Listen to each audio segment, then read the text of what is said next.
Hey, Freddie. Always a pleasure. Yep. What is the mindset is they're walking Shohei over and over again to pitch to you and Mookie, and then you had constant situations where you had runners on base in extra innings because the way it was set up, and it's like then you finally come through with no one on. Run. Huh? With no one on. Yeah, with no one on. Right. It's weird how the game works sometimes, right? Shohei's game, I hope we don't lose sight of getting on. Our starting pitcher tomorrow got on base 9 times tonight. Just incredible. It's just kind of how when you're that hot and you're hitting balls right center, left center, like Shohei was tonight, you just knew he was feeling good. So, I mean, that's the right move. You don't want Shohei to beat you and let other guys try and beat you after his first 4 at-bats, and it took a lot longer, but we finally did it. Go up front in the middle here, Freddie, with Steve. Congratulations. Thank you. Can you talk about and put into words how exhausted you were on the 18th inning? To us, it's just swinging the bat. I know it's more than that. Can you tell us how tired you were at that point? I mean, to be honest, I wasn't actually that tired. When you have your bullpen doing what they're doing, it just keeps firing you up over and over and over again. If you're tired in a World Series game, I don't think anybody's tired after that. But it's just when you're going through all that, 0 after 0, I was just trying to get on base against a tough lefty, sinker baller.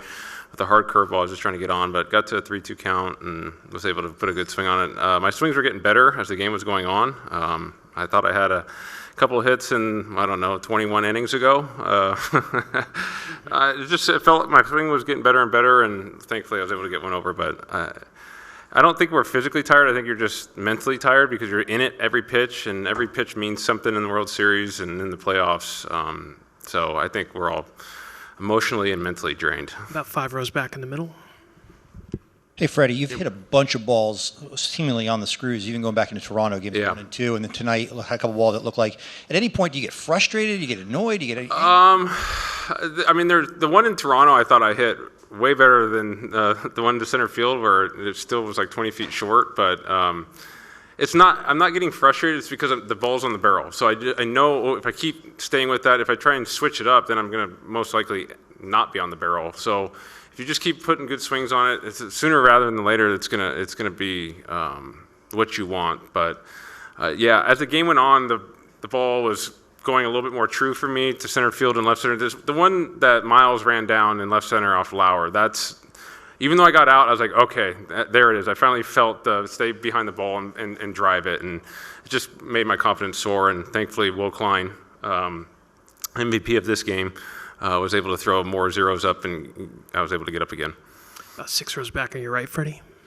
Freddie, of all the times that you guys nearly won the game in extras, Will Smith's flyout, Muncie's foul ball, which one kind of stood out as the dugout getting most excited, like maybe that was going to be it? Yeah, I mean, I think it's more of you just, as an offense, you're trying to get on. I felt for a couple innings we were trying to do too much, and one of us was just trying to hit a home run. And then as we started getting, passing the baton, Max got the walk, Teo got the hit. We just didn't get the hit that we needed. So it was starting to look like better at-bats after a few at-bats where I think we were just trying to do too much. But as the innings got on, we were getting closer and closer to a ball going over the fence. And thankfully, our bullpen kept throwing zeros, and we got one.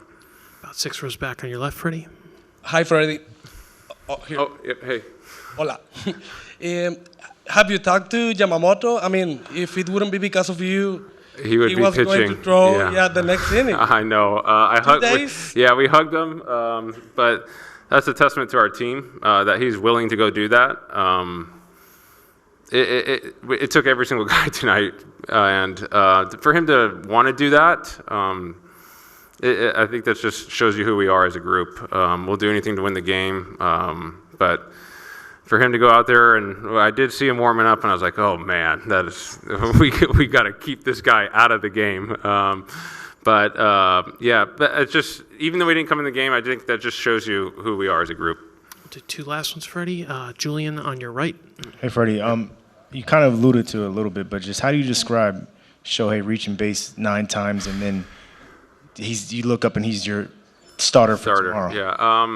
I think didn't he give a quote that he said he was feeling better at the plate before the game? I think he did. He definitely was. He's a unicorn. It's just, there's no more adjectives you can describe Shohei. It's 4 for 4, 5 walks. He finally got the pitch to his last at bat, and he still had the patience to not be trying to do too much and get on base. He's just incredible. We've been talking about him since he got here in 2018. We're still running out of words to describe a once-in-a-10-generational player. Taro on your left. Freddie, congratulations. Thank you. So it was about 7 hours, almost Tuesday. Yeah. So did your lovely children get to see that moment? Did who? Your lovely children. I didn't see him on the field, but I know they were here. I don't know if they got taken home. One of them woke up at 7:30 this morning, so not so sure if he made it. I know Charlie's going to be here for sure. I just don't know if the 4-year-olds made it. But my whole family was on the field except for my kids, so they were so I would assume no one got taken home. So I would assume my kids are still here, but we'll see. I guess after I finish this, we'll see where they're at. And we'll finish up in the second row. Freddie, when you hit the walk-off last year, you said Yeah. it's the sort of thing that you dream about in Yeah. your backyard playing wiffle ball. Did you dream about doing it twice? Yeah, I mean, no, I don't think you ever come up with a scenario twice. But you just kept getting the opportunities over and over again. The one I flew out to center field, I was just really trying to hit a single there and get a base hit and move on and get this game over with, 3 hours ago. But it's just when you're in those situations over and over again, it's kind of what you're always in, like, that's what you're talking about as kids. And last year, it was always bases loaded, and 2 outs, bottom of the 9th. I know it happened in the 10th, but to have it happen again a year later to hit another walk-off, it's kind of amazing, crazy, and I'm just glad we won. And we're up 2-1, and we got our Shohei on the mound tomorrow. All right, once-in-a-lifetime moment twice. Yeah, thank you guys. Thanks, Freddie. Good night. Yep, good game. It was.